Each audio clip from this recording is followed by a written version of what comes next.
Supreme Court affirms elections of Samuel Otom and Amadou Pintere as governors of Benue and Adamawa states.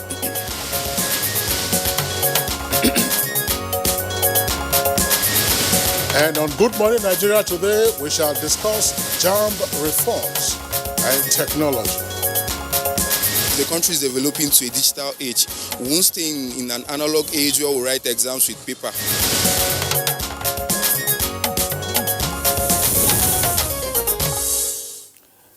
Now, the introduction of and adoption of computer-based test CBT for entrance examination into tertiary institutions by the Joint Admissions and Matriculation Board, JAMB, in the country has recorded many successes and failures since it started in 2015.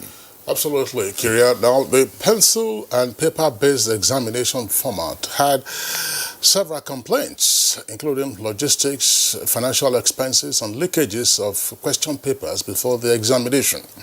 There were also incidents of copying by candidates, collaboration with invigilators to cheat, as well as impersonation in the process and several other anomalies. Hence, the need for reform and the introduction of the computer-based test system by the Joint Admissions and Matriculation Board.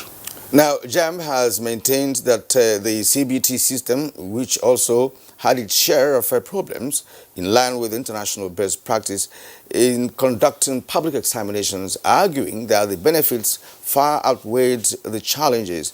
But incidents of technical flaws like system malfunction, cyber failures during exams, biometric failure, and inconsistency in result declarations have sparked criticism of the process among affected candidates and their parents. But in spite of the current challenges affecting the conduct of the computer-based exam being conducted by JAMB, many agree that the introduction and use of biometrics and profile capturing of candidates, the use of central admission process, all combined have to a large extent checked incidents of impersonation, exam malpractices, and other infractions, and ultimately have sought to restore the credibility and integrity to the UTMA process in the country. Well, this may be one of the reasons the registrar of JAMB, Professor Ishak Oloyede, has been receiving awards from various organizations, including the government of the National Productivity Order Merit Award by President Muhammadu Buhari for his excellent quality service to the nation. The sanity is seen to have restored due to his zero tolerance to corruption or corrupt practices in the Unified Tertiary Matriculation Examination (UTME) and admission processes in public universities, polytechnics, and colleges of education across the nation.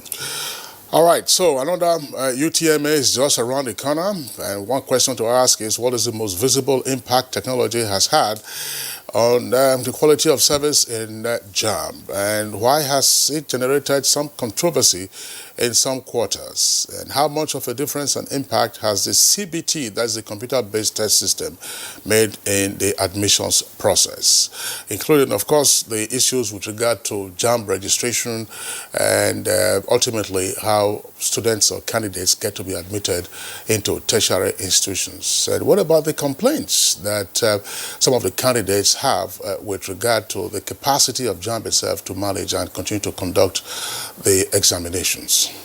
Well, the 2020 JAMB registration process has been completed across Nigeria, and as usual, there were complaints from candidates and parents. So these are some of the issues our guests will be addressing later in the course of the program. My name is Kirian Umayo. Many thanks for joining us on Good Morning Nigeria this Wednesday morning. And I'm Kingsley Osadolo. I join my colleague here and also welcome you to the program, reaching you, as always, live on the network service of the Nigerian Television Authority. In the course of the program, we have our supplementary segments, and these include newspaper review, business, and others. For now, let's join Musbah Udan Wahab, our other colleague, for the highlights of the morning news. Good morning, Musbah. So very good morning, Kingsley. Let's take a bit of the news. The first UK-Africa Investment Summit has ended in London, with the British government announcing new initiatives worth over £1.5 billion expected to massively create job opportunities across Africa. The United Kingdom also offered to mobilize private investment valued at over £2.4 billion for African countries. The Secretary, Department for International Development, Alok Sharma, made this known while declaring the summit closed. Trading partnership with African nations. Today, CDC has agreed new investments worth £300 million and are committed to invest a further $2 billion in Africa over the next 2 years. And what makes the UK different is our recognition that this huge investment needs to be felt by local communities across the whole of Africa. Still coming from London, President Muhammadu Buhari, as part of commitment towards addressing infrastructure deficits in the country, especially in the power sector, has solicited continued support from the World Bank to improve transparency, service delivery, and investor confidence in the sector. President Buhari was in audience with the President of the World Bank, David Malpass, on the sidelines of the UK-Africa Investment Summit in London. The President of the World Bank sort of reaffirmed the commitment of the World Bank to continue to engage that Nigeria needs financial support. Back in Nigeria, Vice President Yemi Osinbajo Tuesday received a delegation of a D8 Organization for Economic Cooperation led by the Secretary General, Ambassador Datoku Jafaru Kushari. The Vice President expressed the Buhari administration's readiness to work closely with the countries that share similar socio-economic objectives that increases economic opportunities and healthcare delivery to citizens. He pledged the commitment of the country to the D8's objectives. Providing the primary health care, but we want to see health sector helping all the member states to advance, the economic growth and development. From the judiciary, the Supreme Court has affirmed the elections of Samuel Otom and Hamadu Fintiri as governors of Benue and Adamawa states, respectively.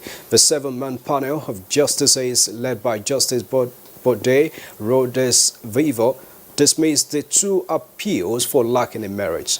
Given by the good people of Benue State to Governor Otom has been judicially approved. And from the INEC headquarters, Abuja, comes a report that all is now set for the conduct of 28 court-ordered by-elections in 12 states this Saturday. New resident electoral commissioners have also been sworn in. There will be election in Cross River State in 2 constituencies. So, Dr. Johnson, your work is clearly cut out right from the beginning. On education, the Joint Admission and Matriculation Board, JAMB, has withdrawn licenses from 11 centers for charging candidates exorbitant amounts in the ongoing 2020 Unified Tertiary Matriculation Examinations, UTME registration. Registrar of the board, Professor Isaac Oloyede, said this in Abuja at an interactive session with stakeholders. And 500 naira for the book, nothing more, nothing less. And where they register, they will pay 700. We have some violators that we have caught. Code of Conduct Bureau, CCB, is reaffirming its commitment to ending corrupt practices among the nation's public servants to reduce its negative effect on the socio-economic development of the country. This was part of the submissions from the board chairman, Code of Conduct Bureau, Professor Issa Mohammed, while meeting with the Controller General, Nigeria Customs Service in Abuja. Corrupt practices embedded in the conduct of public officers. We don't even wish to make a plea or call on the Nigerian Customs Service that they should show a sort of exemplary conduct in terms of asset declaration. That's a bit of the news this morning. Join us for more subsequently in the course of the day. After the break, we're taking a look at the highs and lows in the conduct of UTME across Nigeria. That's after the break with Kingsley and Kieran guiding the process. 20 years of travel and counting. 20 years of promoting tourism in Africa and diaspora. Over 3 million kilometers traveled. Over 30 African countries visited. Explored the diaspora in 4 continents. Connected over 100,000 happy tourists to Africa.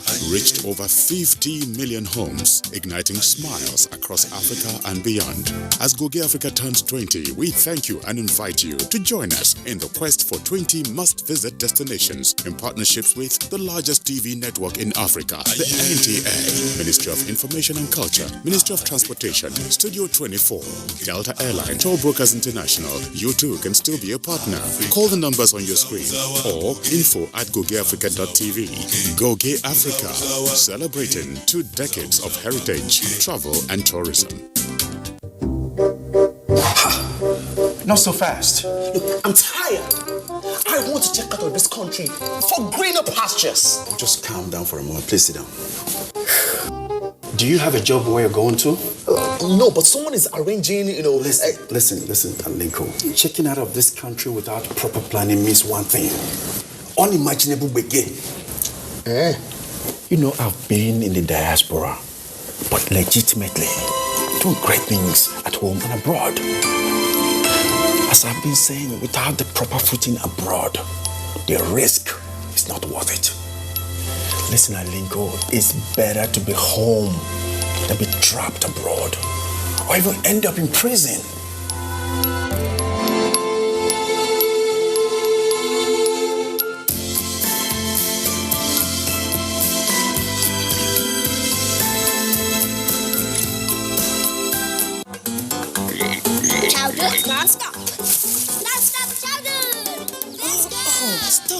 They are germs. You will fall sick. Daughter, why don't you stop them? Mom, stopping the kids from playing stops the learning. That's why we stop the germs. Indeed, Safeguard fights against germs. Safeguard removes 99% of germs.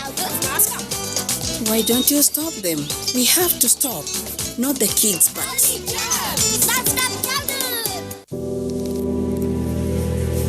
This year, the weather conditions Harmattan in Nigeria is harsh, with temperature dropping very low in some parts of the country.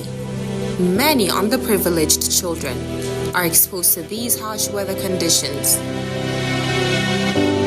putting them at risk to all sorts of respiratory infections with devastating consequences. We request well-meaning Nigerians to kindly donate warm clothing, blankets, beverages, soap, moisturizers, and other essential items for the benefit of these children. Get involved to support displaced and underprivileged children exposed to these harsh weather conditions. Powered by Aisha Buhari Foundation.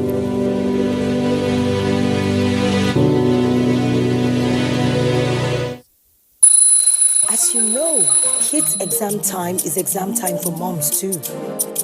The child prepares intensely, so does the mom, taking care of every little thing. But germs can ruin it all.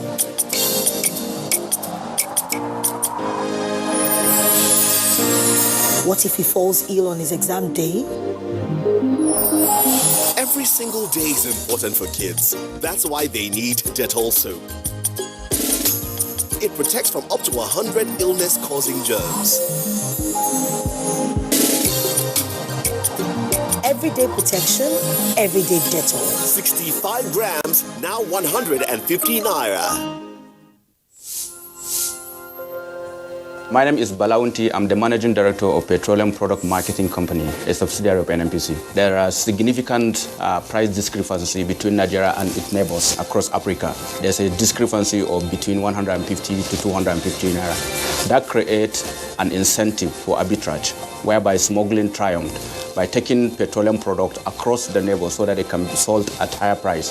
While the smugglers are making the money, Nigeria is paying for it. And that payment is distorting everything that we do in terms of planning, in terms of our ability to fund and thereby taking money that is meant for development. The introduction of this operation wide, we have a reduction of close to 6 million liters on daily basis, which if you take an average of 150, translate to a saving of over ₦1 billion every day. That is the benefit of operation wide, and we have started seeing the great benefit.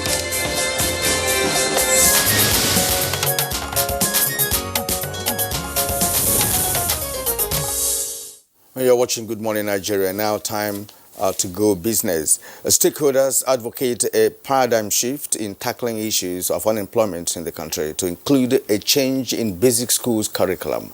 Chimobi Watanaji is our guide.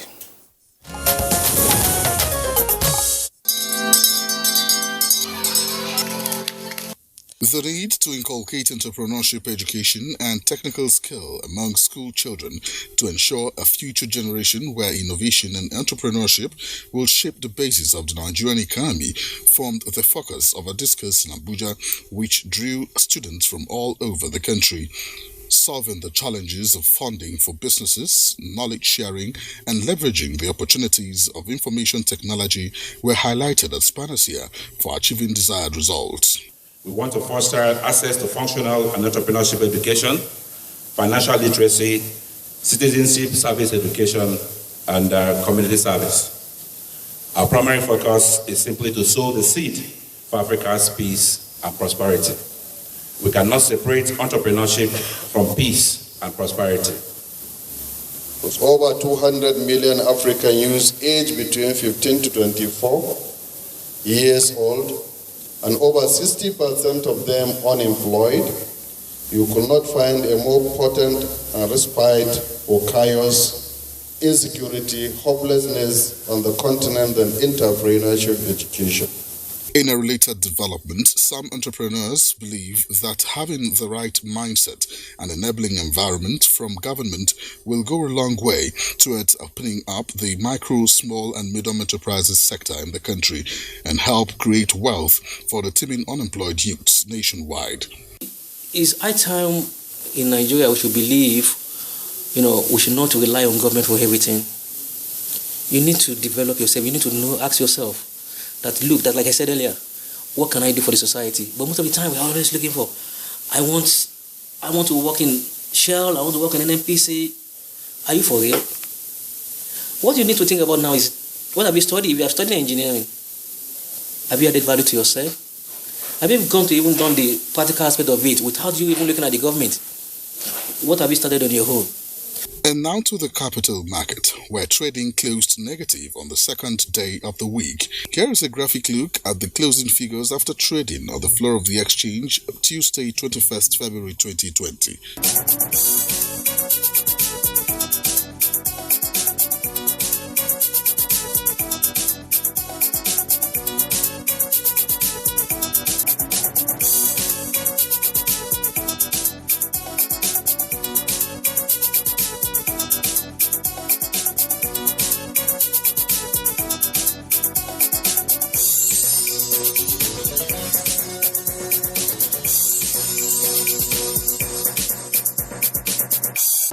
In Abuja, I'm Chimobi Watanaji. All right, thank you very much, Chimobi Watanaji there for the business package. Next on the program is Newspaper Review.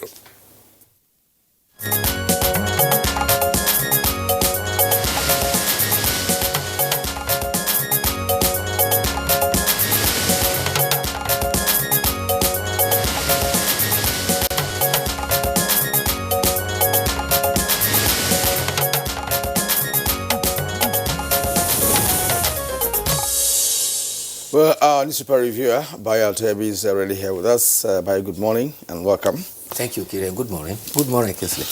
Good morning, Nigeria. All right. Let me start with the Daily Trust newspaper. Daily Trust newspaper from top to bottom. Lassa fever kills 16 in Ondo State, 2 in Kano. It's on page 3. Bank customers groan as glitches mar e-transactions. It's on page 15. Now the lead story, federal government, Southwest governors, mall political solution to Amoteku. I hope I got that correctly. That's with a rider, rallies in Lagos, Ekiti, Oyo, and others. That story can be read in full details on page 5. Now, the bottom of the newspaper, 9 Imo lawmakers defect to APC. It's on page 52. I still don't know the identity of our attackers, Tawari ruler says. It's on page 6. Now, Buhari, terrorists will pay heavy price for killing Khan chairman. That's all for Daily Trust.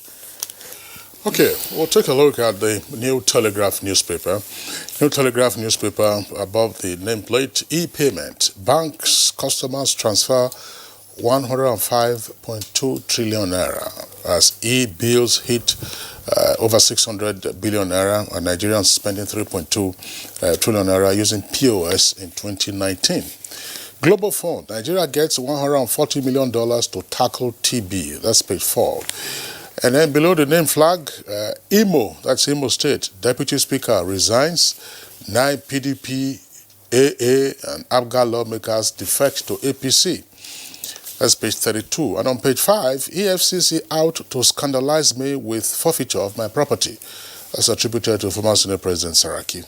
Suspects, why we killed Lagos billionaire and collected 900 million naira property. That's page 9. Amotekun, thousands march in solidarity across the Southwest. Now the list story comes with a kicker: insecurity. Nigeria at the crossroads. That's according to former head of state, military head of state, General Abdulsalami. With 4 riders, Boko Haram rejects 50 million naira ransom, beheads Khan chair. Official, insurgents demanded 2 million euros before killing cleric. Khan passes vote of no confidence in security chiefs.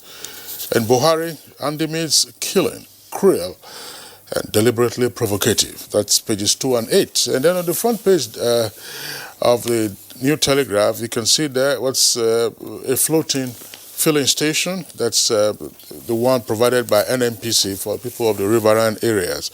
It was commissioned at Oporoma in Bayelsa yesterday. That's a floating filling station there. And last, right at the foot of the front page, 2 stories. Supreme Court to APC, you have no case against Otom and Fintiri. And Apex Court upholds Benue and Adamawa governors' elections. Tiny air pollution particles may trigger heart attacks. Page 7. Well, President Muhammad Buhari had joined many Nigerians in condemning the killing of the Christian Association of Nigeria chairman of Michika, who was abducted early in January. He was murdered by the terrorist group. President Muhammad Buhari says the murder is inhuman. Reverend Lawan Andim was shown on a video where his captors on January 5 were demanding ransom.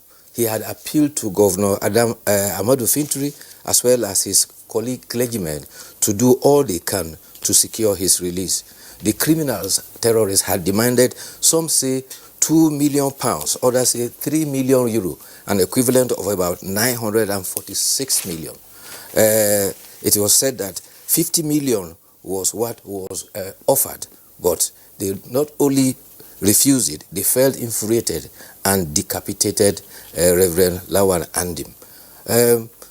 It's been a gruesome thing for the Northeast, particularly the Christians there, and many of them, including the chairman of the Christian Association of Nigeria, Adamawa State, have been very hard in condemning the action that has taken place. Meanwhile, the President Muhammadu Buhari, who is visiting, who is at the United Kingdom and Africa Investment Summit, has appealed to Prime Minister Boris Johnson to speed up extradition of Nigerian fugitives who are taking refuge in the United Kingdom.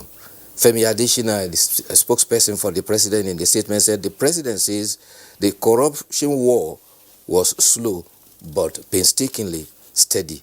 He sought the cooperation of the National Crime Agency of United Kingdom, particularly as regard fugitives who are taking refuge in the United Kingdom. He also used the opportunity to stressed the need for support for the recharging of late child, as well as the progress made by Nigerian government on girl child education.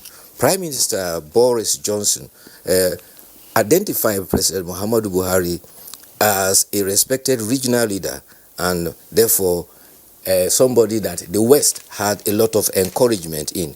He lauded the jobs being created in agriculture and also social economic benefits that is accruing therefrom.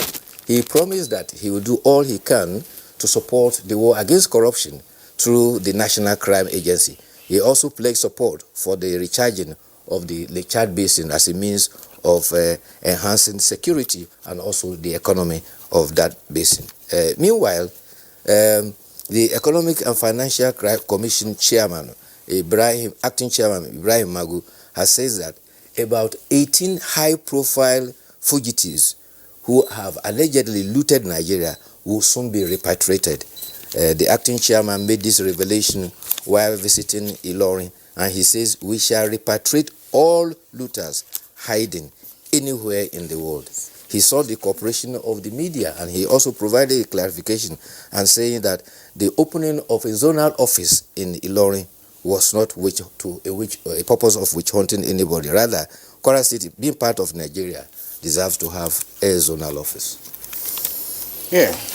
There's one story actually that may not be on the front page of the newspaper, but I thought technically read something like that. Why we beheaded.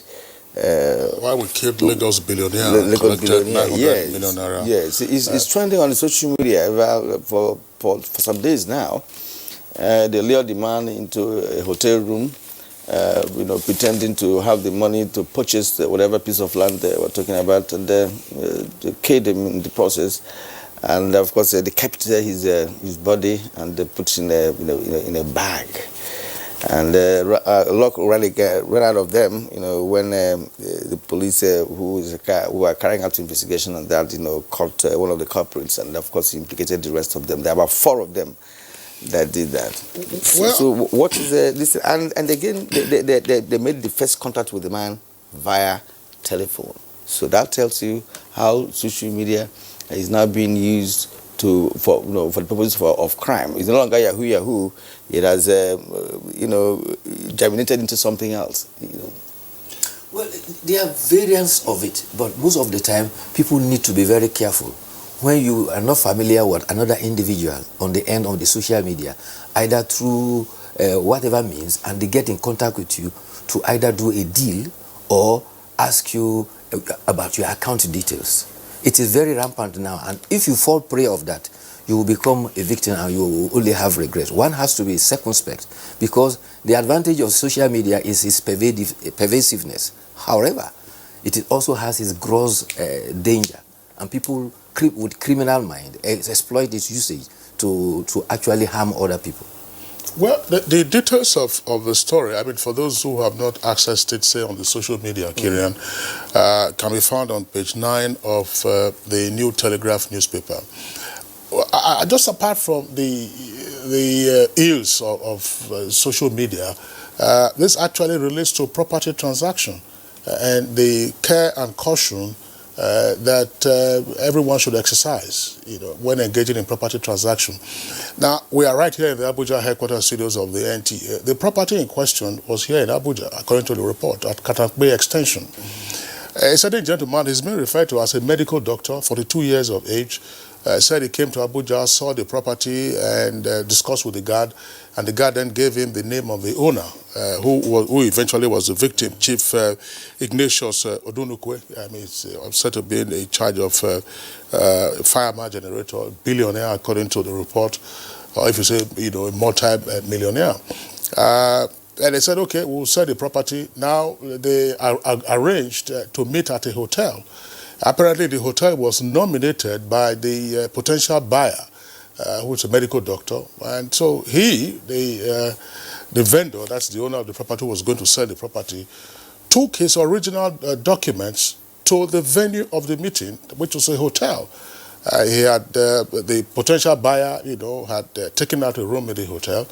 And it was while he was pretending to bring out cash, to show that he was serious.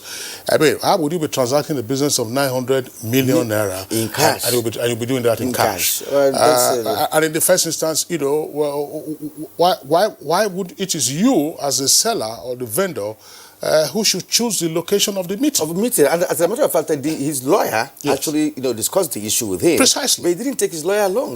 Yes. How could you have transacted almost a billion naira deal in cash? So your lawyer should be there with you, and it should be at a venue that is secure. Even for the security of the buyer himself. You don't just go because somebody wants to sell a property and they say, okay, we should meet at such a location, and then you go there and then you go. And so it was while, of course, they were in that hotel room that the person identified as a medical doctor struck him with an axe. And then they dismembered his body eventually, stuffed it into a Ghana must go back. Meanwhile, the story says that there is a former staff of that hotel was involved. Because he was the person that led them out of the place through the back door, do the laundry. So it's a great deal of caution that people should exercise whenever. I mean, the basic rule ordinarily for property transaction is caveat emptor, buyer beware. You must be sure of the integrity of the paper, that there are no encumbrances and all that. But considering some of the criminal instances that have been reported in recent times, you never can be too careful when you want to close a deal relating to property. And people try to showcase what they have on social media, especially on Facebook. People showcase their property. People showcase all manner of things. Showing that I have arrived. I mean, this is who I am at the moment. And these guys cashing on such persons, I begin to trail you. Yeah, some of the information people put on the social media make them a bait for criminals, because some arrested criminals had testified that they got some information about their victims from the social media. They voluntarily put some of those information there. And I don't know how this will sound, but I don't have a Facebook account. Yes. And I don't consider it necessary. I mean, for all the communication that I need, there are several other platforms that you can use, because there are persons who would answer your kind of name, and by the time you start providing details, trying to distinguish yourself from others, people have access to your ID, and then they can do all kinds of things with it. Exactly. I had to make mine inactive when I discovered that tangentially I could be linked up with anybody without my consent. Precisely. Okay, now the lead story on Daily Trust about federal government Southwest Governor's small political solution to Amoteku. This Amoteku issue has lingered for now. Yes, it is said that the Office of the Vice President has summoned the governors of the 6 Southwest states to a meeting. The meeting was initially scheduled for Tuesday, but it has been pushed now to Thursday. Hopefully, they want to find a political solution. This all came after they launched the Operation Amoteku on January 9th. And 5 days later, a press advisor to the Attorney General of the Federation issued a statement to say that Amoteku is an illegal thing because the Nigerian Constitution recognizes the police and the Nigerian Army as the only instruments of defense for the nation. However, there's been hue and cry there. In fact, there have been demonstrations in Lagos, Ekiti, and some southern states. And there are a protestation and placards insisting that Amoteku has come to stay. Parallels have been cited about Hisbah. Hisbah is established by law in Kano State and some other states. A parallel has also been drawn with civilian JTF, which is supporting the military in fighting insurgency in Borno, Adamawa, and Yobe. But the fact of the matter is that we are caught in our own political contradictions. You have northern governors holding meeting, southwest governors holding meeting, southeast governors, south-south governors. But in our constitution, we don't have regions. What we have, the federation states, are states, the federal, and probably the local government. But we have willingly and wittingly recognized 6 geopolitical zones, and some people fall back to the old order of the First Republic and gradually are reviving the sense of regionalism. And constitutionally, even the National Assembly is conceding to it. We already have Niger Delta Development Commission. We have Northeast Development Commission. Of recent, at the Senate, there was a proposal for Southwest Development Commission. Very soon, the Southeast Development Commission, which was also raised in the Senate, will also gain momentum. So we are going in circles about this, and unless we sort ourselves out, we'll be caught in the contradictions that are there. All right, Bayo and Kira, before we take the editorial, just to reference this again, Imo State, Deputy Speaker resigns, 9 PDP, AA, APGA lawmakers defect to APC. Apparently nothing strange with this, because it's the story of the state houses of assembly in the Fourth Republic. We have seen this since 1999. This has happened now, and the simple question to just ask yourself is, why won't state lawmakers continue to be in the pockets of the state executives, namely the governor? And then tomorrow you will say we don't have 3 arms of government at the state level. Obviously, things like this. What is the rationale for this defection? It's obvious, because that the new dispensation, that there's a governor that is All Progressive Congress, and the tide of influence is shifting. However, sadly, it's coming from lawmakers who should know that, having been elected on the platform of one political party, if you are cross-carpeting and leaving, going to another political party, you ought to resign your position and go and contest afresh.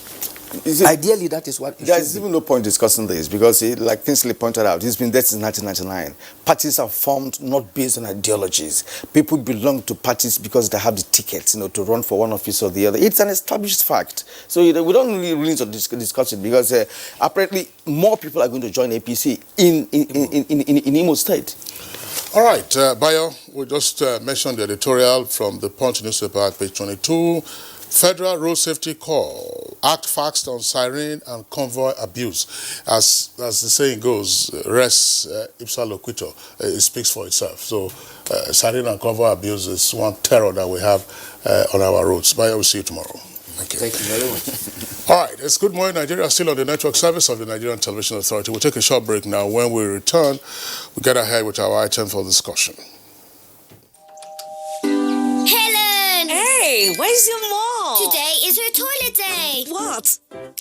Helen! Toilet day? Tomorrow you're hosting a party and it's a matter of my reputation. Even if you spend your entire day cleaning with all this, it still won't be party ready. Impossible! Challenge? New ticker Harpic 10X. Even if you use this solution 10 times, it won't give you the same cleaning like Harpic. Its new ticker formulation sticks to the bowl better, removes old stains, and gives you a sparkling clean toilet. Wow! New Harpic 10X gives me the freedom from toilet day. New Harpic 10X for 10 times better cleaning. When we have love, we'll be able to unite, irrespective of tribe, religion, and culture. So we keep preaching on love. That is the only binding force. Let us love ourselves, irrespective of where the person comes from.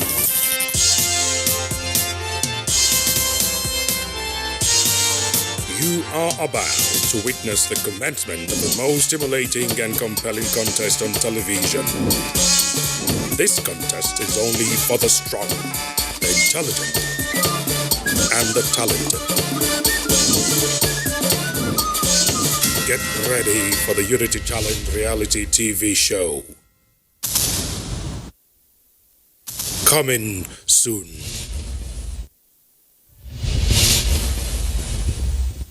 Are you aware that your perfect family may be under threat by germs? Germs can cause infectious diseases like diarrhea, typhoid, and flu. These infectious diseases are amongst the biggest killers of adults and children. In Nigeria, tens of thousands of children under the age of 5 have died due to diarrhea caused by germs, which could easily have been prevented. These illness-causing germs are everywhere. Dirty surfaces, on cuts and wounds, on your clothes, in unclean bathing water. To protect your family from germs, use the power of Dettol's 1 capsule. For surface cleaning, for first aid, for your laundry, in your bathing water, and to protect your family from up to 100 illness-causing germs. Be Dettol sure.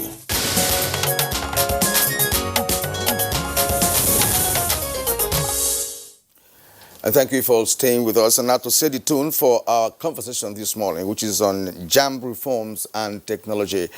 Let's hear from Aisha Ubali.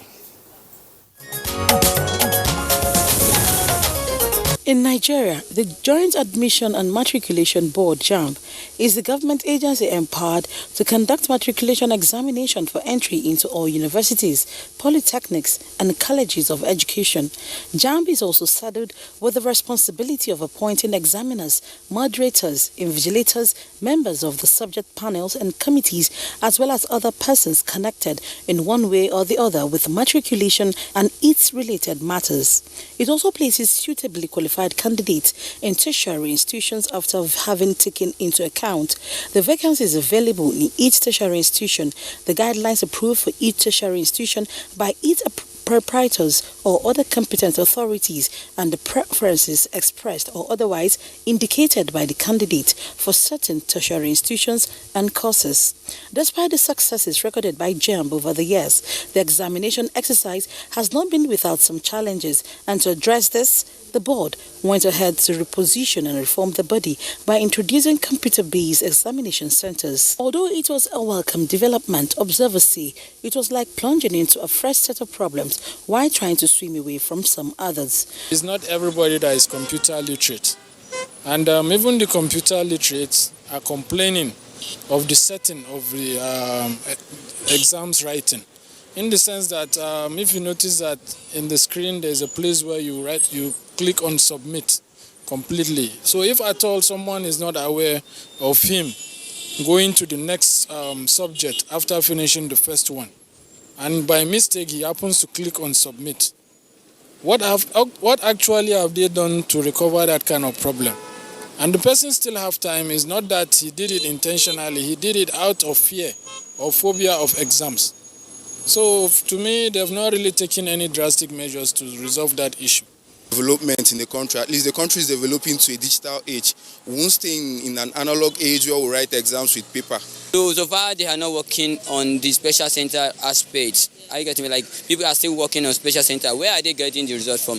Because out of 100% people writing JAMB, 70% will pass from the special center. Why some people who follow the normal procedure will never get their results? So why? Some students, they will make arrangement with some people to sit for them. That is, they will sit for them for examination, JAMB. But because of this JAMB, the system that JAMB adopts in the CBT system, you can see if you want to write JAMB, you must see your picture. Even the supervisor, they will see your picture. But in the paper and pencil, nothing like your picture. Sometimes they will bring arbor, so that they will not even make use of it. But in the computer-based test, you see your picture. The parent that supervise you, they will see your picture. If you are not the one that is writing the exam, they will see you immediately. They will identify you. So to me, the computer-based test is the best system for students to write exam. With the ICT-based examination, students could sit in a serene and comfortable room, but this must come with a price, as candidates must be computer literate. But then, the issues of malfunctioning of computer systems, slow internet network, and even power supply have succeeded in mind this new exercise. However, the issue of malpractice has reduced drastically with this new exercise. Again, still looking at how to check the credibility of candidates, the body introduced the National Identification Number (NIN) for registration, which was recently cancelled. Now, have these reforms really helped address the recurring issues in JAMB examination exercises in the country? What necessitated the National Identification Number (NIN) registration and later cancellation? Guest on Good Morning Nigeria this morning will answer to these and more. Many thanks, Aisha Obali, for that background that we have with us here at the Abuja studios. Professor Ishak Oloyede is the Registrar of the Joint Admissions and Matriculation Board, JAMB. Prof, pleasure to have you again on Good Morning. Thank you very much. Also here with us at the studios, a regular face on Good Morning Nigeria now, Professor Mohammed Menama, former Vice Chancellor, Nasarawa State University. Prof, pleasure to have you again on Good Morning. Thank you very much. Good morning. And another regular face on Good Morning Nigeria is Dr. Biodun Adeniyi. He's an associate professor at Bayes University and also a public affairs analyst. My pleasure. Thanks for having me. Good morning. Okay.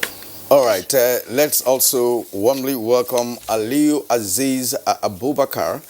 Ali Aziz Abubakar is the Director General of the Nigerian Identity Management Commission. You're welcome to the program. Thank you very much. You're welcome. And joining us from Ilori, the Kwara State capital, via Skype is Professor Rashid Wenga Jimo. He is the Dean, Faculty of Communication and Information Sciences, University of Ilori. Thank you, sir, for waking up with us this morning. Good morning.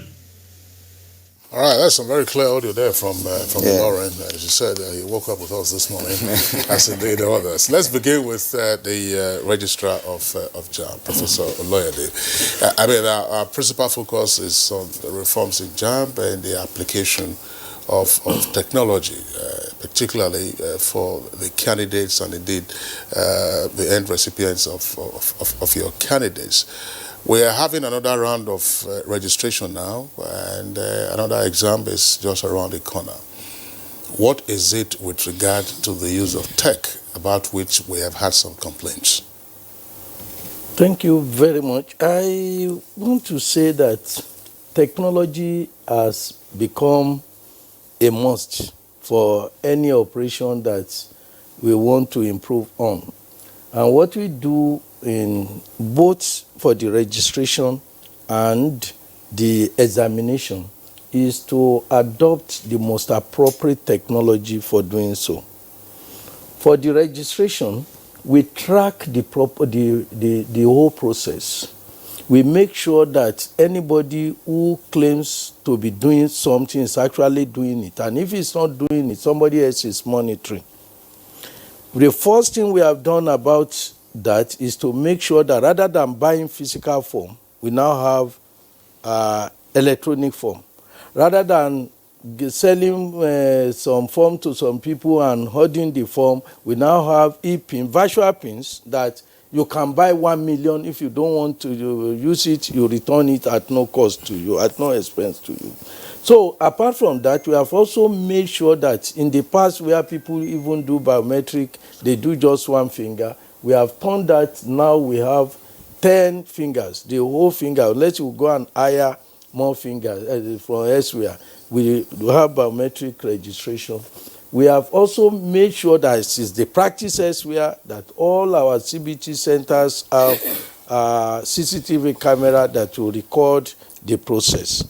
These are not foolproof because we have seen what people are doing. For instance, we have seen students, so many of them now, that do what they call combination, finger combination. 3 persons will go, pay 5,000 to the stupid man who is asked to register them. 3 people, I will contribute 3 fingers, this one will contribute 3. At the whole 10 will belong to 3 different persons so that any of them could come in. But we are ahead of them, and we are doing some other things that we're supposed to. At the registration center, at the registration angle of the whole process, what we do is to make sure we automate the process. As you are registering anywhere in the state or in my office at the headquarters, we could monitor, we know who registered you. If I get a name of a person who registered 5 minutes ago, I go into my laptop, I know where he registered, the time he registered, who registered the person. That's the process for the registration to track. Tracking is the issue. And as for the examination, I've had people talk, when people fail, they must have excuse for failure, either politically or academically. If somebody has A1 in WASC, we say, I score A1. But anybody who has F9 will say they gave me F9. So it is always blaming the other party for your failure. People have talked about people are not used to ICT.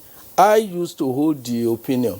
And that was why immediately we started this issue of CBT's operation. We started it at the University of Ilorin. I happened to be the Vice Chancellor. At the time we started the CBT operation for tertiary education in Nigeria. So when we came to JAMB, it was easier for us to improve on what we are having there. We introduced in developed countries, not all of the candidates are also computer literate, but they have what they call examination pack, which is like telephone, that you hold it like this. Once you can operate your cell phone, you can operate it. So when I came in, What we did was to look at it. The cost was enormous. We couldn't afford the cost, but we then found a way, because if you are poor, you are likely to be wise. God will not deprive you of two things. So it's likely that, so when we couldn't make the money, we then looked for a better way out. Then we had a software, which is what we call Nike issue. You don't need to be literate, computer literate. Once you can operate your cell phone, you can operate it. And it's a Nike. Once you get there, don't touch any mouse, because the issue of computer literacy is about manipulating the mouse. A, B, C, D is the answer. You either have A or B or C or D. Just press number 1, A, and it will move to the next one. And if you want to move to the next one, you press N, that is next. If you want to reverse, you press R, that is you want to look at what you have done. So +4 is becoming 6. If you want to submit, after you have finished, you press S, and it will ask you, do you really want to submit? You want to press Y. So you don't need to touch anything other than the Nikes. The Nikes control what you are doing, and therefore the excuse about I'm computer literate. If my grandmother in the village could use telephone, I think anybody who had a privilege of even primary education. That is not to say that it is the best way to go. The best way for us to go is to make our candidates globally competitive, to be able to use this thing. But because everywhere in the world there is what is called affirmative action. In Nigeria, we give it a bad name and we call it federal character. In developed countries, they call it affirmative action, equal opportunity program. These are the terminologies that we have bastardized in Nigeria. Everywhere people want inclusiveness. And therefore, while we are carrying the people who are backward there, let us not lose the track that the world is not waiting for us. So the best thing for us is to go the way the whole world is going. Yes, in fact, well spoken, if you ask me. I'm happy when you noted that technology is the driver of every complex process, such as the registration of JAMB. And I know this occurs because we have a number of many Nigerian eligible candidates who register for JAMB on yearly basis. But there's no doubt that there are encumbrances associated with that technological process we have put in place since 2015. And we are more concerned now about how Nigerian candidates can register hitch-free. I'd like to go to the NIMS DG, Aliyu Aziz Abubakar. JAMB tried to see how your organization can facilitate the easy registration and hitch-free registration of candidates this year, but it had a hitch. Which made JAMB to reverse its original decision. What actually happened? Well, as you rightly says, that we are in the 21st century, and it requires us to use technology in whatever that we do. And you can imagine that and what technology does fundamentally is to separate the content from the carrier. So imagine if, when I took my own JAMB, like you also, that we did it on paper, and they took it from my village to the local government headquarters, and from the local government headquarters to the state, and to Lagos at that time. So it's a cumbersome process. But now if you do it from the center, as soon as you submit, then it is there in the headquarters. So no any tampering that will happen. In terms of registration, when it comes to registration, what we emphasize is that we have a continuous registration. Therefore, a year before you go to do your JAMB, you should get enrolled. And why we are doing that is because it's only Nigeria that we do not have identity management system. So the systems that we have are not adequate for the population. Mind you, every year we add 7 million people, and JAMB is only about 2 million people. So, in fact, another topic is that 5 million people are not even sitting for the JAMB. That is another issue. So the systems are not enough. Mind you, in 2003, when we did the national identity registration, for 18 years and above, we deployed 62,000 systems. And also, when INEC does the election, they deploy 120,000 card readers for presidential election. We have less than 2,000 systems for the whole nation now. So the issue is availability. And that is why we came up with that ecosystem approach, whereby all other government agencies will capture data and send to us. So allowing, having a continuous registration, because if we were to do a system similar to the previous one, we'll go to government to ask for 60,000, money to buy 60,000 equipment, and also money to have 60,000 ad hoc staff to carry out this job. But that is not the system we have. We have now a continuous system that at any day you can go and enroll. Therefore, we advise early last year, January, that it is mandatory to enroll, come out and enroll. JAMB also around March says that for the next registration, for JAMB, come out and enroll. And in September also, they make that. But people did not come out until the last minute. And that is our own culture of doing things. Therefore, when people come out too much, the systems are not enough. But we have a system that is running at any time T, is scaling. That is the issue that we have. Okay, let's get this clear, Engineer Ali Aziz, with regard to the continuous registration by NIMSI. What JAMB announced was that prospective candidates for the 2020 UTME should have or must have the NIN, yes. That is the National Identification Number.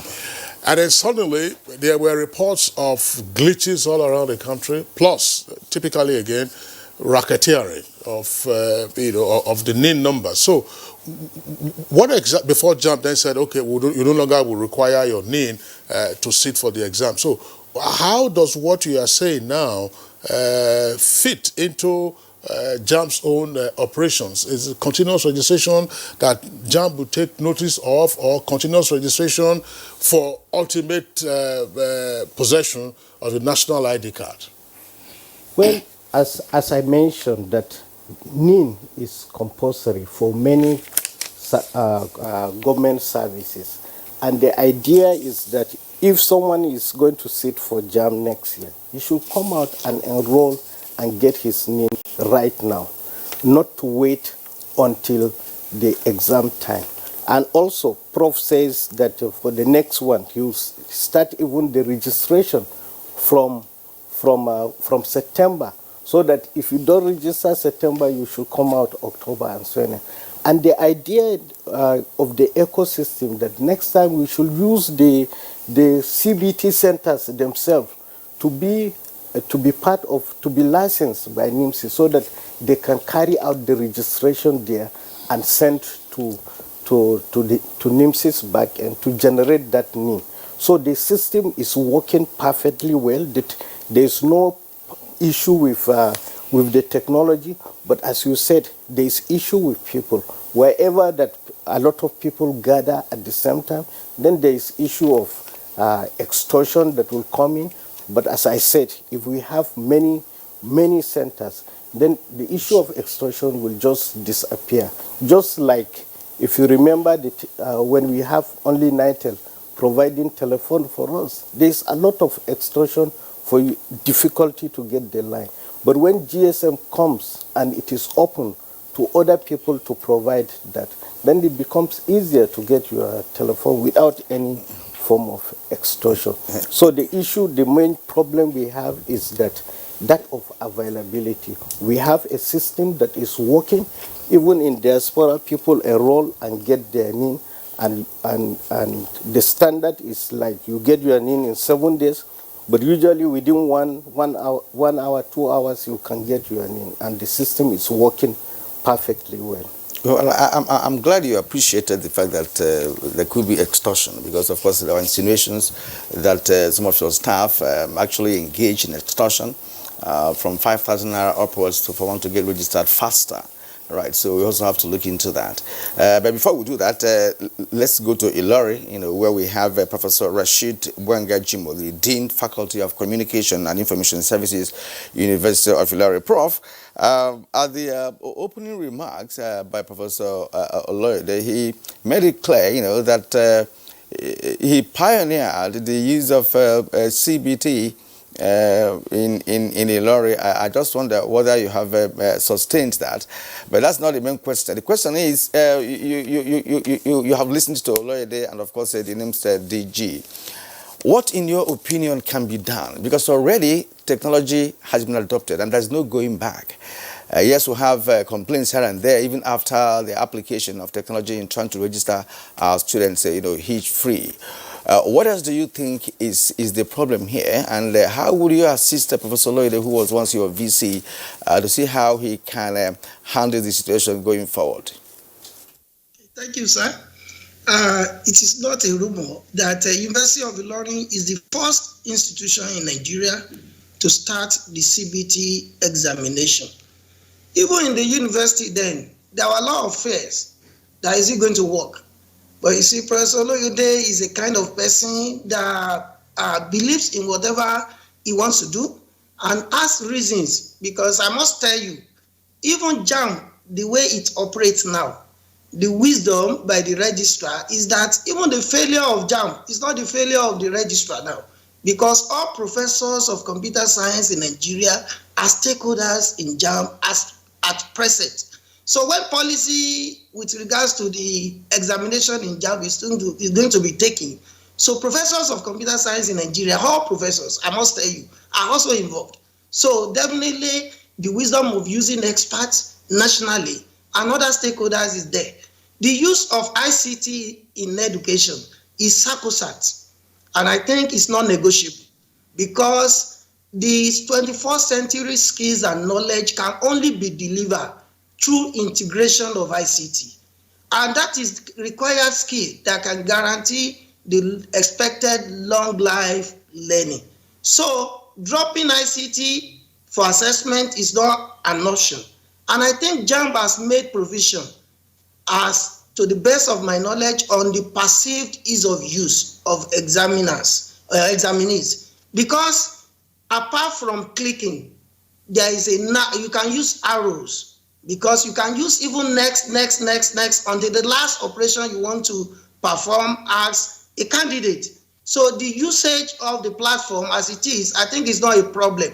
You don't even need to be computer literate, as we have said. You only need to be literate, at least to be able to read and write. Even the visually impaired, the less privileged, there are also provisions for them. I think our problem is the attitude of resistance to change. What is operating in JAMB in the present time, of course, cause no cause for worry, or it's just a normal phobia. And I think we should be beyond JAMB. Integration of ICT in the educational sector should be embraced, because we cannot afford to be crawling when the whole world is moving at a very fast pace. Like I've rightly said, it is the only means that can guarantee the 21st century skills and knowledge, even beyond the assessment. Even when they enter the university, how to use ICT in learning is very, very important and must be embraced by all stakeholders. I think with what JAMB has in place now, there's no problem for candidates. You only need to be able to read and write, because there are provisions for people who are not even computer literate. And that is the take. And also the ICT hubs by NIDA in the geopolitical zones of the country should also be an avenue to create even technological development across the country, at least for people coming from the villages that needs, and that should not be at the point of writing JAMB. It should be before SS3, so that even those people from the rural area can have one or two training on the use of ICT. But with ICT literacy or not, the present examination application for JAMB, I think anybody who is literate, who can read and write, can write JAMB exams successfully. Thank you. Professor Rashid Jimoh, thanks a lot for your comments and also your appreciation of the JAMB registrar, who, as we indicated, won the National Productivity Merit Award last year for the reforms, of course, that he has introduced in JAMB. But I'm just getting a bit concerned. Maybe it's a manner of speaking. We keep saying that any person who can read and write can write JAMB. The JAMB exam, or the UTMA as it is called now, is not for all comers. Beyond the ability to read and write, it must be knowledge of the subject matter on which you are being tested. Which now leads me to the next question, to Professor Menoma, former Vice-Chancellor of Nasarawa State University. JAMB reforms, application of technology, and the exam itself, everything is intended to deliver to the university, polytechnics, and colleges of education candidates who are worthy of admission. What is the experience of universities now? Are you getting through this crucible, through these processes, the right kind of candidates? Because sometime in the past, it was said that, look, you could get candidates who scored very high marks in JAMB, over 300 and something, over 400. And then by the second year, they are struggling to retain their academic standing. What is the situation? Thank you very much. You see, that's the beauty of the reforms in JAMB currently. First, the whole idea of UTME is a selection examination. And as much as possible, they are trying to make it as objective as possible, that it is only those, whatever you are putting in, that is what you are getting. So, you know, before now, there were arguments as to whether or not those that score high in JAMB are really getting the results from their own efforts. But now there is a lot of discipline in the system that it is almost impossible for anybody to get a result that is not his. So, and that is the beauty of the thing. Though it is too early to start, because what we have done in the past was to say that we have seen candidates with high JAMB scores. And at the end of the day, it does not reflect in their their results when leaving the university. Now there are new reforms for the past maybe 4 years. The candidates are now coming into the university. They have not graduated. We don't have that projections to see the number of candidates and see what is actually what they are doing in their classrooms. Though the environments might have a little influence on what you do as a student of a university. But I believe those that really come in with their results are high ranking. With this present system that has a lot of discipline that is inside the system, you'll find that we are more comfortable. In fact, you notice that many universities are now not even thinking of writing another examination after the JAMB examination because of the confidence that is built in the system today. You find a situation where candidates are tested, and you do not have any other way to get results that is not actually what you are putting in, because the outcome is really a product of what you are putting in, and that brings in what you are talking about. The university administrators have a lot of confidence in the system today because of not only the discipline of the process, but also the discipline of the staff. You'll find out that what is happening in JAMB today is that if there is any infraction, the punishment is almost automatic. You find out that there is no waiting period that something happened and nobody is hearing about it. It is almost automatic that the moment there is an infraction, people are put to test. And also, you also realize that the process itself is proof that the technology that we are using today makes it very easy. The whole hue and cry about whether or not people should, it is about learning. If you know you are going to write an examination and the process of the examination has these instruments that you are going to use, it is for you to go and learn that from the very beginning. there is no reason why somebody that is going to SS1, for instance, should not begin to learn how to write the final examination and how to write JAMB. So nobody, most Nigerians learn English language. There is nobody that his father and mother is an English person. So you find out that you learn this English language because it is what you are going to use to write the examination. So if it is computer-based examination, you should also learn as part of the learning process to make sure that you are able to use the instrument for purposes of writing the examination. So there is no issue as to if that is what you require, you should just learn it and use it. And I think that covers all the issues. To me, I will tell you that the current reforms in JAMB is going to give us the kind of accuracy we require, and is going to give us the kind of outcomes that is going to place people at their appropriate place. Yes, my takeaway from what you just said is that our parents are not English people, but we learn English because we know we have to use it to write examinations. Right, and again, we also use it to a point where people would argue that for me to be very proficient in English language, which is not my language, should not be a determining factor for a particular course one is going to study. But maybe that's a topic for another day.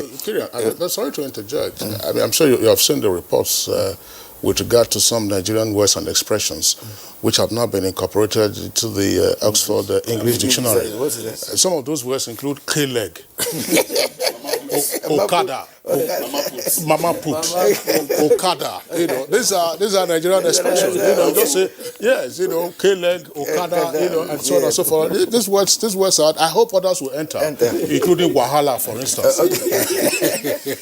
Right. Yeah, no, it's okay. So, Dr. Biodu, I'm coming to you. You have listened to other guests, and I'd like you to put all I've said into perspective with respect to the introduction of technology in JAMB registration and JAMB exams. And of course, before you start, I'd like to point to the fact that JAMB is not necessarily a written examination from what I'm meant to know, because it's A, B, C, D kind of questioning, and you point to one that you think is the answer. So it may not really determine the performance of a student when he goes into school, when he has to write thesis, when he has to really even do courses that are not related to what he's studying, and all that. We have to take that into account. Okay, thanks a lot. I think the first thing that actually strikes me is that it's okay to be celebratory about what JAMB is doing, or about the gradual introduction of technology into our processes and procedures. But I'm afraid to also say that we're like 30 to 40 years late. You know, but again, it's not all right to continue in error. It's okay that at any point in time in the course of the evolution of a nation, when you realize a deficiency and you move to remedy it, it's appropriate. So to that extent, I think JAMB and every other organization that is interested, that is introducing computer into their process is actually commendable. But again, it leads us to what has been said, you know, in the late 18th, early 19th centuries by thinkers, that this stage that we are in is actually going to be upon us. The stage where technology will determine our lifestyle.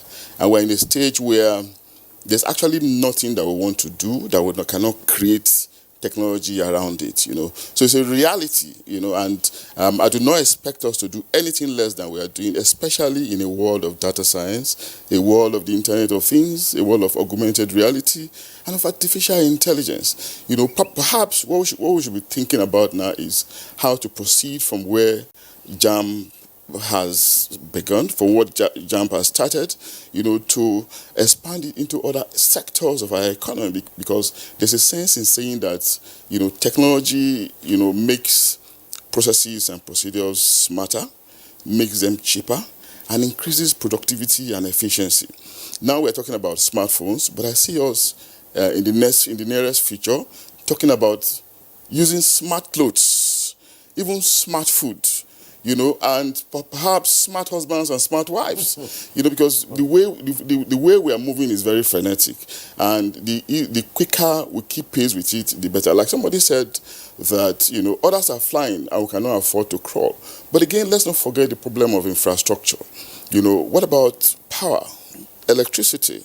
You know, what about awareness? Perhaps the charge we're going to give our JAMB and other organizations actually is to be concerned about the creation of awareness. Let's not take it for granted that literacy level in this country is salutary.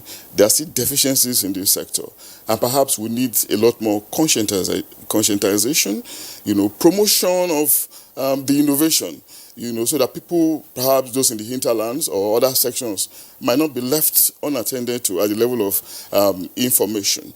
And what about the funds for these things? We are debt-ridden, as it were, and of course we know that no amount of money can be enough, but some of these agencies can do with a lot more funds so that they can be much more creative than they are. Like I said, JAMB deserves commendation, but again, it shouldn't be dancing or celebration time just yet, because they still have a lot more work to do at the level of ensuring that exposure to this innovation, it's not marred by the absence or the lack of energy, the lack of power. It may not be in their hands, but of course there are ways in which they can determine it by trying to move people to centers, where they have availability of power, And what about the awareness that I mentioned as well? It's also very key, and it's not an area that any agency, that is innovative should undermine. Okay, Dr. Adeniyi, thank you very much. Back again to the JAMB registrar. I mean, we were just discussing a while ago some Nigerian expressions that have now found their way into formal English by way of dictionary. We hope that when you are setting your questions and you say that, the man said they will see him next tomorrow, that one is not wrong, it's now correct. It's no longer the day after tomorrow, because it can be found in the Oxford English Dictionary. The same way, eat money. The Nigerian expression, as your people, some of them, they say snake, eat money. So maybe later we'll get to know which of the snakes, whether it was a python or a cobra that ate the money. Amongst the points that have been raised, and latterly by Dr. Adeniyi, has to do with infrastructure to drive the application of the technology. But that would lead me to ask you the question whether JAMB is operating in a silo. I mean, you're not a tech firm in the first instance. There is NITDA, which is the government agency. How much collaboration is there with relevant agencies? Happily, NIMC is here. How much collaboration is there so that whatever observable shortfalls there are now can be overcome, and then you ratchet up the benefits of the use of tech? Thank you very much. I believe, I may be wrong, but I believe that most of our problems in Nigeria are related to lack of synergy among government agencies. There are things that we go to purchase that are available and lying fallow idle in other places. There are resources. For example, when I got to JAMB and I discovered that there are certain equipment that we were not using. They were no longer relevant to us. And the advice I had was, let's sell them. And okay, something you bought maybe for 1 million, somebody is saying you are selling it for 20,000, 30,000. It didn't make sense to me. So, okay, can't we get agencies who are still at this stage? And we say, what do we do? Yes, it's government thing. How do you pass it? It's simply that you invite them. And we invited agencies of government. Once you are owned by the government, whether federal, state, or local government, come, these are these equipment. And surprisingly, almost everything was picked and found to be, because a divorced wife is a new wife to another person. Somebody you are, yes. So the new husband will say, this is a new wife. And surprisingly, many people just felt that, look, this is very, very good, and they pick. The point I'm trying to make with this is that it is possible to get so many things that we keep on complaining about without, if we have appropriate synergy, we don't need to spend. JAMB is a duty. This year, we have brought in 4 government agencies. And I've told our private providers, we are not replacing you. But government cannot have these facilities and we continue to behave as those facilities were the exclusive property of those individuals. We have brought in Galaxy Backbone, NIMC, Computer Registration Council of CPN, that is Computer Registration, Professional Registration Council of Nigeria, which is an agency of the Ministry of Education. We brought them in, and the result had been enormous. Again, when somebody was talking to me yesterday, you conducted examination for Nigerian Customs Service, and with that you collected money from them. Why can't you do it free for them? They do not know that we are leveraging on other people's facilities. Of the 700 CBT centers that we are going to use, we have less than 20 that are owned by JAMB. Those owned by federal government may be about 100. The others are owned by private individuals, and you have to pay them. So what we are saying is that if we bring all this together, and JAMB is doing that effectively, and that is why we believe when many people talk about what JAMB is doing, it's not JAMB as Oloede or as the whole management of JAMB. It is our collective responsibility. Some of the things that we used to do, universities and polytechnics and colleges of education are doing that now. We have virtually appointed a vice chancellor or a provost or a rector to be in charge of the examination in each of the states. He appoints, he dismisses the proctors.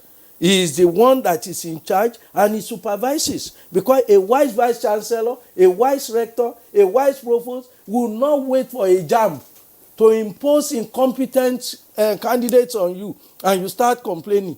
So we have told them, if you want a better thing, you better come up. And they will be there because they know the end products are coming not to JAMB University, but their own universities. So we have given them the mandate, and we have supported them. What we do is coordinate. And we are tapping the day I visited the facilities of Galaxy Backbone, I will wish that you go and see what government had expended on that. It's better than any DC I've ever seen anywhere in the world. And I've seen quite a lot of them. Because when we wanted to start our CBT in Ilorin, I went to a number of countries. Immediately I became vice chancellor to see the data center. I've seen the Galaxy Backbone data center in Abuja is better than anyone I've ever seen in Africa, including South Africa. But we pretend and we talk as if nothing. If you go and see the amount of facility and even the infrastructure they have. But God has given us so many things. But unfortunately, human beings are defective. The type of human beings that are given to us. Why I'm saying so, sir, is that even this infrastructure that we are talking about, how real is the issue, particularly as regard examination? A candidate will go to an examination hall. The candidate knows that the system tells you, if you do nothing, after 3 minutes, you will be logged out. A candidate who does not, who looks at the question, he rolls up, he rolls down, he knows that he doesn't know, he will keep quiet. And the system, the color of the screen will change and say, we will lock you out. He will keep quiet. After being logged out, he will now raise his hand that I've been logged out, to come and lock me in. Or a candidate, many of them, there was a candidate that we were seeing on the CCTV, on monitoring on the camera, and was not doing anything and was praying. And praying 3 minutes, 4 minutes, we then went to say, yes, my mother said, when I get to the examination hall, I should just be praying. We later discovered that the mother had paid somebody who is already in the examination hall, who has logged in with the candidate's number, and the mother just said, go into the examination hall, just be praying, do nothing. Somebody is writing the examination for you. Not knowing that we have tracked the seat of everybody. That by the time you say, they lock you out, there are some of them, we don't even listen to them. When they say we lock them out, because the system tells us what happened, we just say, okay, go and sit down. We will never attend to him because we know the cause. But if the father or the mother, most of them who are also part of the connivance will come and say, well, my child was locked out, this thing will happen. We have infrastructural problem, but they are not in terms of CBT.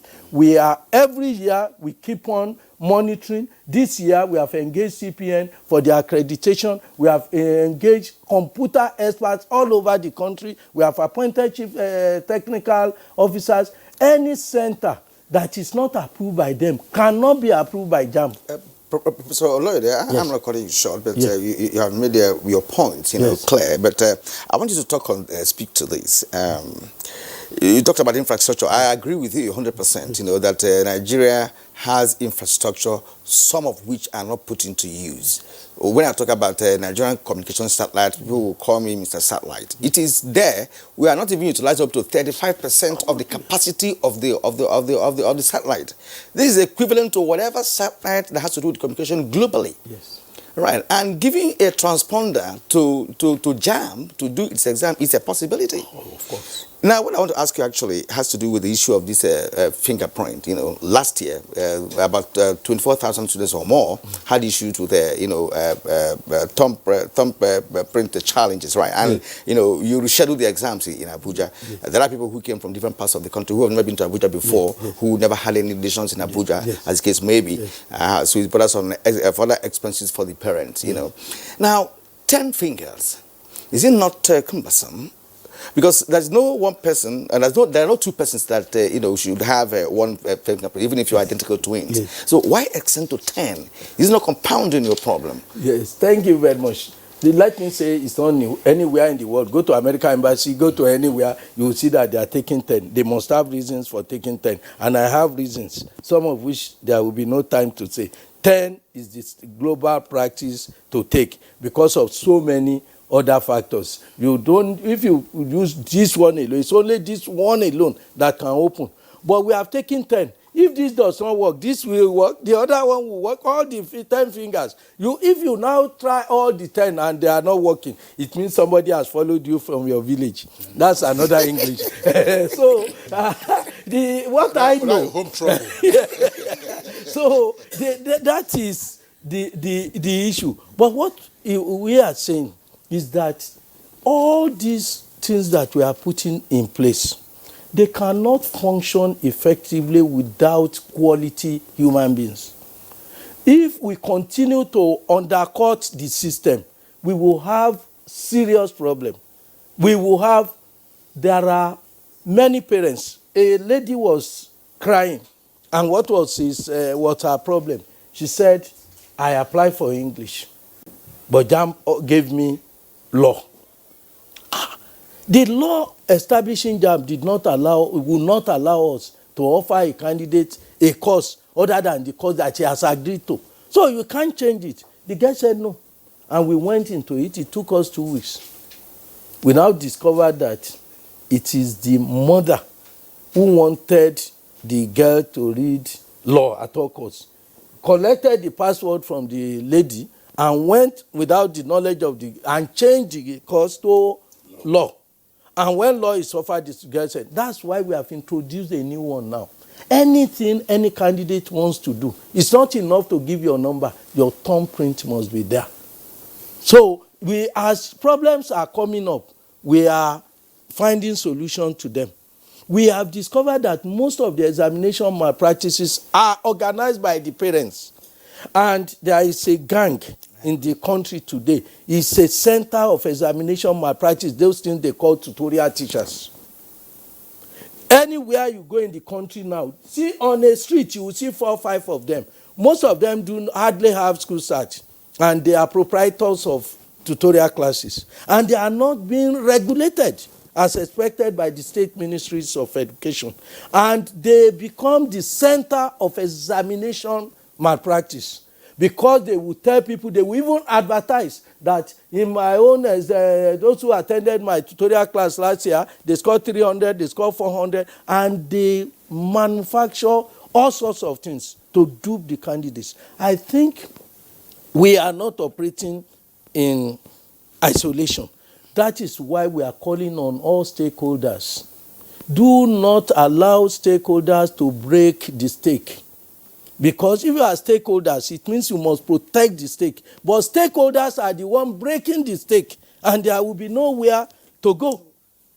So it is very, very important for us to find a solution And my own suggestion is let us all be sincere. We are talking about NIMSI, for instance. Many government organizations are partnering with NIMSI, I would say superficially. The DG is here.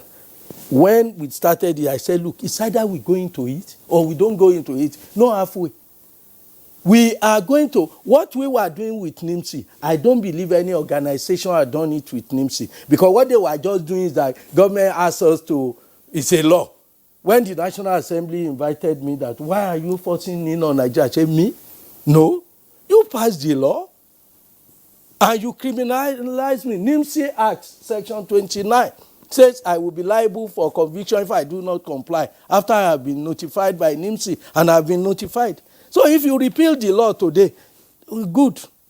So what is happening is that people just feel, I do not need NIN just because there is a law, just because the Federal Executive Council says we must follow, but also because it's the necessary and the best way to go.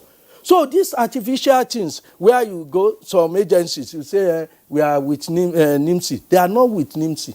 They are just doing what government asked them to do superficially. But when we came into it, we said, no, the intention of the government must be carried out. And that is why the difficulty came up. Because those things that were either to put under the table became evident. And that is why we have to go back and plan properly, not just doing it superficially because government asks us to do it. All right, Professor Oloyede and the other gentlemen with us here in the Abuja studios, as well as via Skype from Ilorin. We're taking a short break now. When we return, we'll take some tweets and then get some more comments from our guests. To the outer framers, the hat tippers, the fringe growers, you don't need to hide anymore. Try Dettol Even Tone. It cleans and helps to reduce the appearance of blemishes caused by oil, dirt and germs, giving your skin a healthy feel for an even better you. Introducing the new Dettol Even Tone Pink Glow. Healthy skin feel for an even better you. I'm Deputy Comptroller of Customs Joe Sepata, the spokesman for the joint security exercise. Over a period of time, either through indifference or deliberate non-compliance to the ECOWAS protocol on transit of goods by our neighbors, the Nigeria Customs Service have been raising this issue. MOUs were signed severally. They were broken as soon as they were signed. We've seized over 32,050 kg bags of rice, and that is a huge impact. And then the fact that the coming in of this foreign rice have been completely shut down. We've gone around, we've received testimonies of farmers who, before now, found it difficult to sell one truck on a market day. These people say it now that those who could not sell one can now sell up to 20 trucks.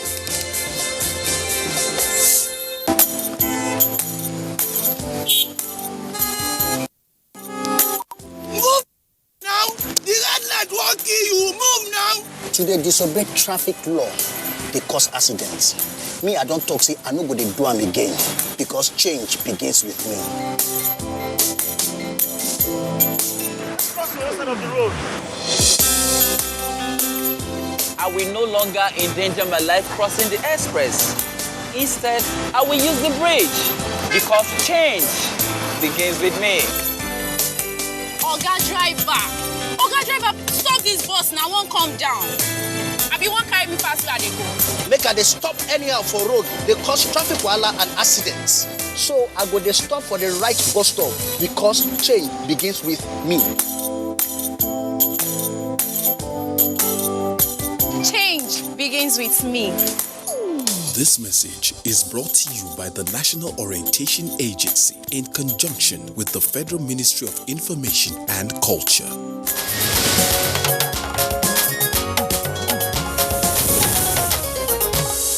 All right, right, welcome back. And it's still Good Morning Nigeria live on the network service of the Nigerian Television Authority. Kira, just before we take our tweets and while the Skype connection to Ilorin is still stable, let's pop this to Professor Rashid Jimo, who is still with us via Skype. Professor Jimo, I asked the question earlier of Professor Menoma with regard to whether the recipients of the candidates who've been through the JAMB process on account of the reforms that JAMB is undertaking and the application of technology, whether universities are getting satisfied with the quality of those candidates. Professor Menoma was saying, fine, I mean, we probably would need to wait until those persons begin to graduate, but while they are still in school, it's fairly obvious, first year, second year, third year, to know whether they are of proper academic standing and whether they can match their scores in JAMB with their GPA at the end of the second or third year.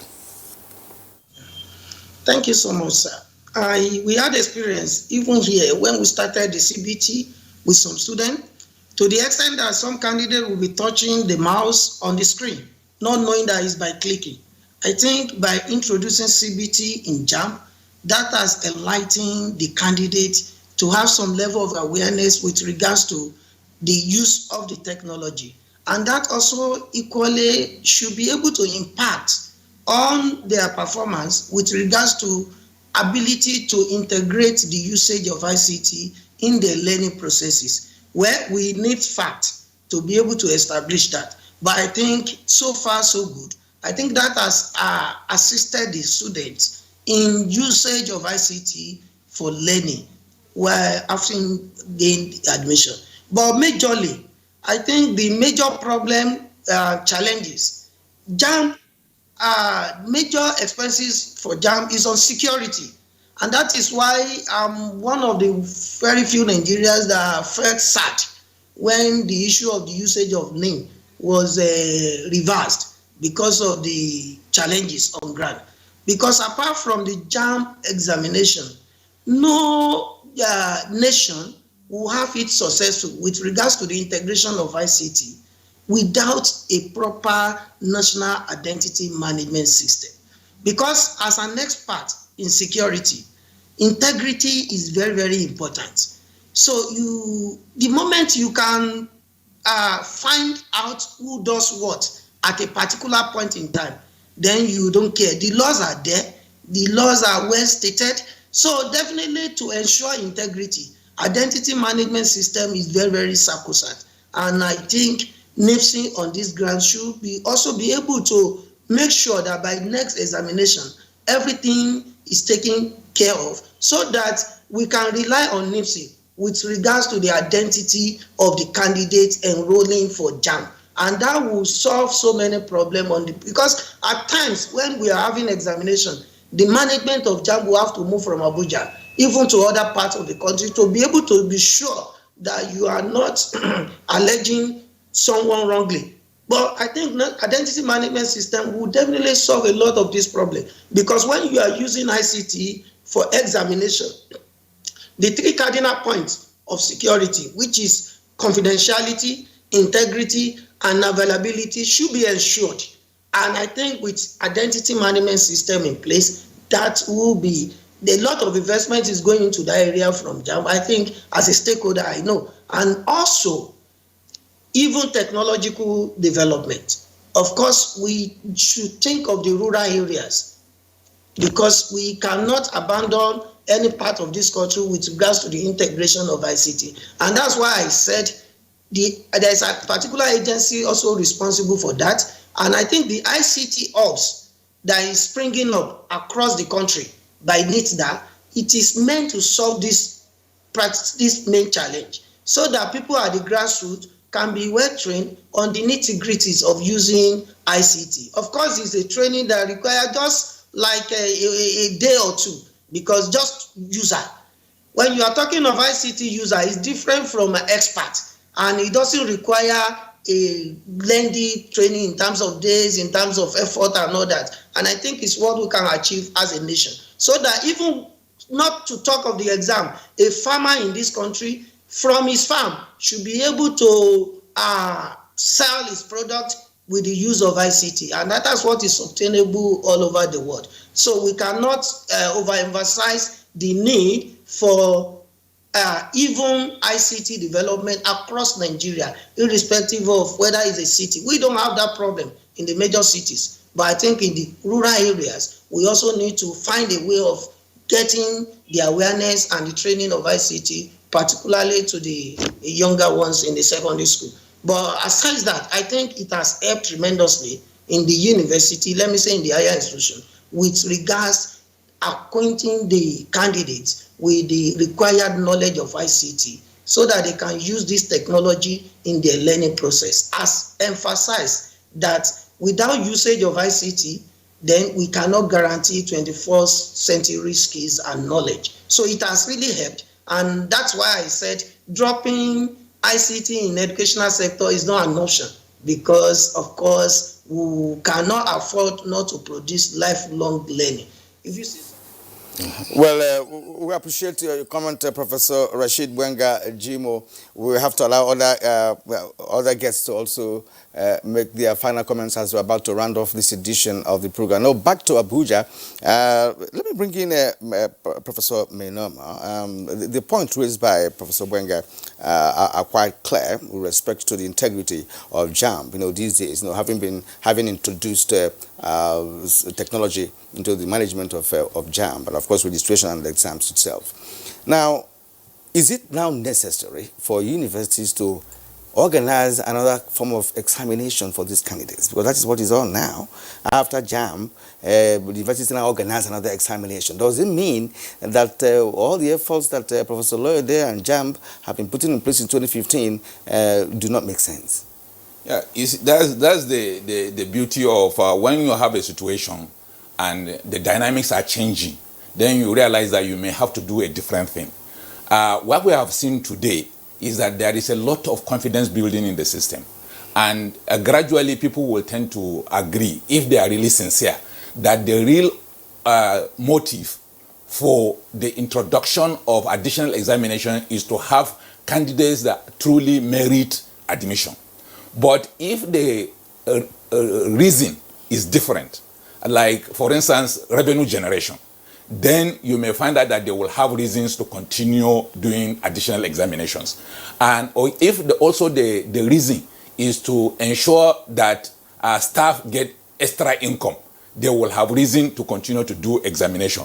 But if the actual reason is to get people that truly merit a selection into the universities and polytechnics and colleges of education, they may not have any reason to conduct additional examination, because what they have is truly a reflection of the capacity of the candidates, particularly that we say that it is a selection examination, and they are fully involved in all this system. You find out that from setting of the examination, from conducting of the examination, the university staff and the university administration are fully involved. So they may not have any reason to conduct another examination. But if, like I said, the decision to conduct an examination is to generate income or to a kind of welfare for the staff, to distribute money to additional income for their staff, then they will have to continue to do the examination. But if the actual motive is just to get there, then they don't have any reason to go for another examination. But they're doing it, and it's allowed by JAMB. Well, I'm just asking, is JAMB no longer qualified? It's not qualified to give us, candidates in schools. Sorry, why? Let me, if I may come in here. Very quickly. Yes, very quickly. Yeah. I just want to say that tertiary education, university education, there are norms all over the world. We cannot invent unless there is necessary. We cannot reinvent the wheel. There is nowhere in the world, I say it, there is nowhere in the world where the Senate or the academic board of an institution is not giving the last say in the issue of admission. Just as you had rightly said, we are now having confidence in the system, but we cannot force it on them. If you force it on the university, the effect that you will have is that you cannot hold the universities accountable for their products. Because if they cannot determine, if they do not have a say in what comes, a university, many of them, just as VC had mentioned, many are now saying, no, we don't need post-UTME again. That is their decision. We want JAMB, many more, they are increasingly. But I'm saying, don't force it, because there is nowhere in the world where it is forced. If the Senate of a university determines that we rely 100% on JAMB, let it be. If they say no, 50% on JAMB, we want to retest, let it be. The Minister of Education has done the right thing to do, which is done globally. No institution, whether private, public, or anything, can charge more than 2,000 for post-UTME. And that is being enforced. About 15 universities have been caught violating, and the minister was very firm on them.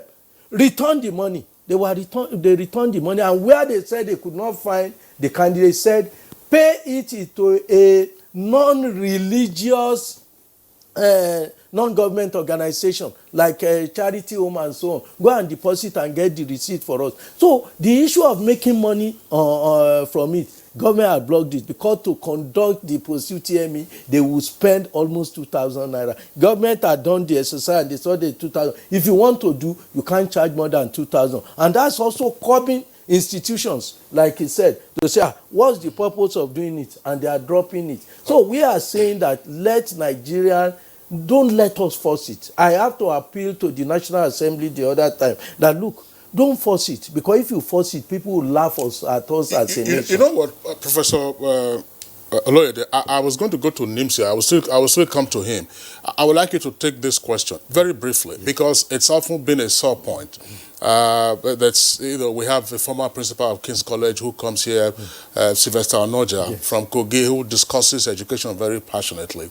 And one of the points he raised, and he never ceases to dwell on that, is why, please let me apologize for this, why is there the apparent consignment of the dregs of UTME candidates to colleges of education?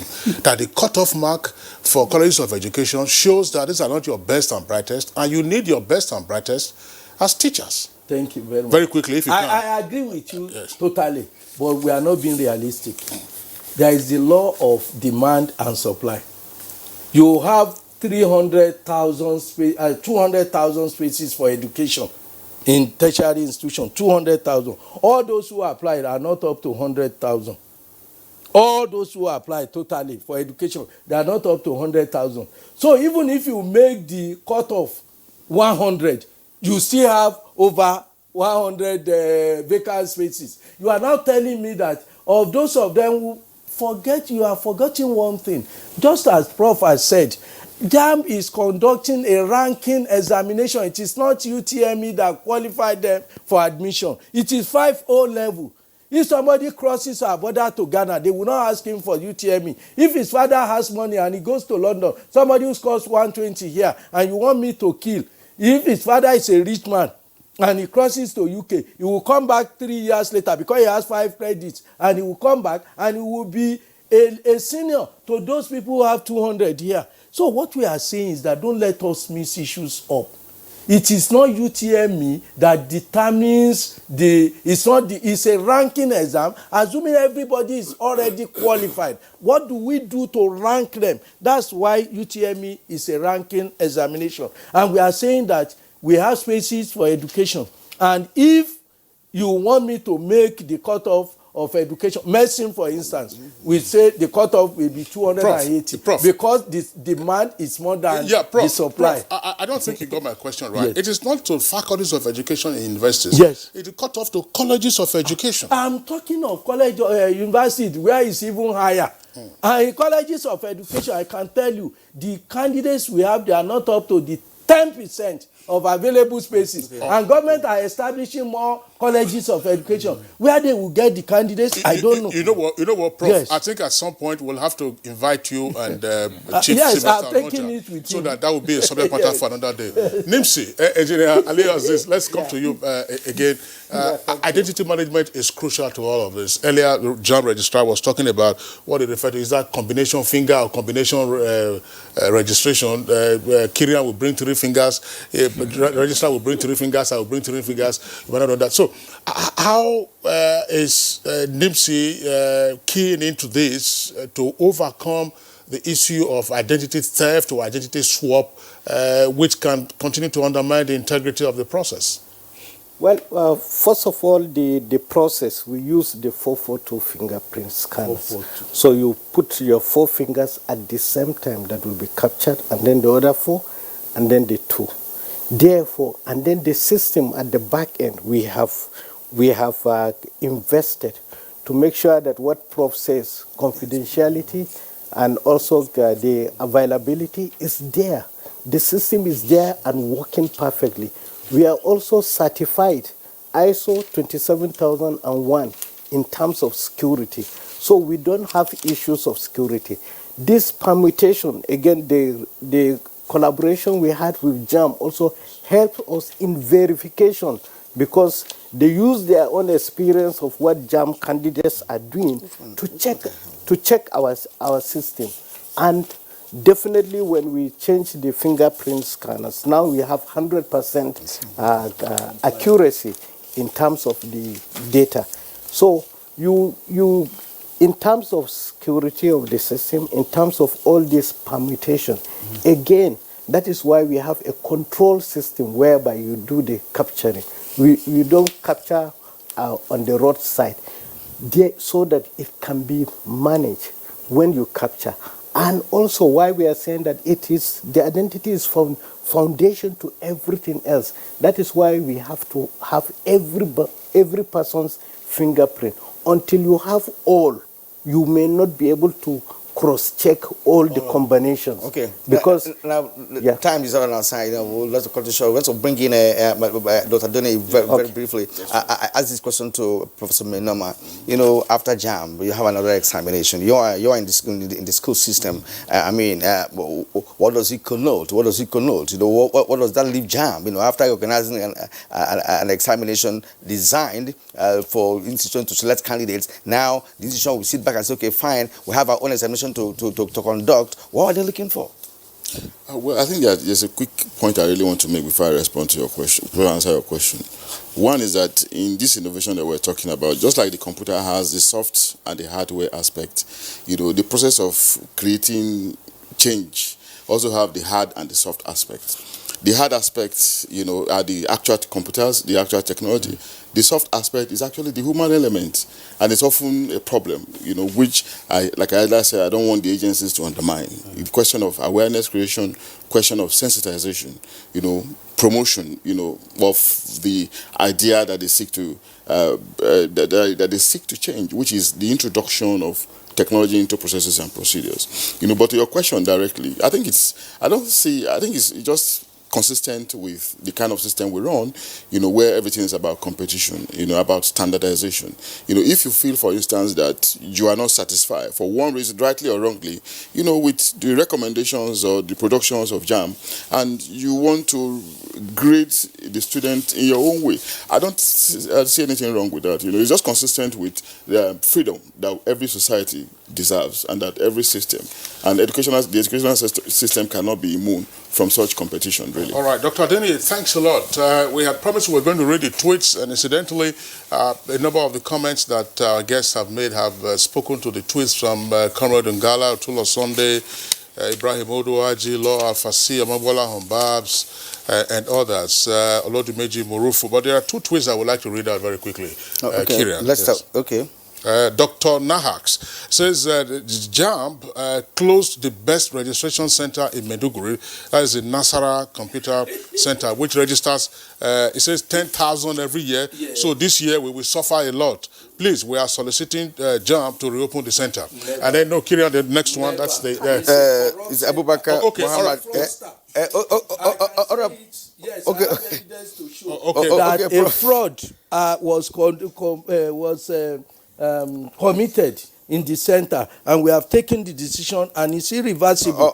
The fact that people will suffer will not make us to allow something that will destroy the system. I will show you on the screen. Abubakar Mohammed says, good morning, Nigeria. I think what JAMB is supposed to do for the candidates is increasing the time of the examination. Why? Because 1 hour is not is not enough for science students since there is a calculation. That's mathematics, physics, and chemistry. You said no more pen and paper. So how does a mathematics candidate calculate? CBT does everything that you can do on paper. So that, let me just summarize. There is nothing you do on paper that you cannot do on CBT. We have designed methodology of answering questions that will make a science student sweat as he will have done. All right, Prof. Thank you so much. Maybe another day we'll take you on that. We'll take you on that. At this point, ladies and gentlemen, we would like to round off this edition of the program by appreciating all our guests who made it possible for us to dissect this very important topic. Professor Ishak Oloyede is registrar of JAMB. Thank you, sir, for coming this morning. Thank you for having me. And Professor Muhammad Aminama,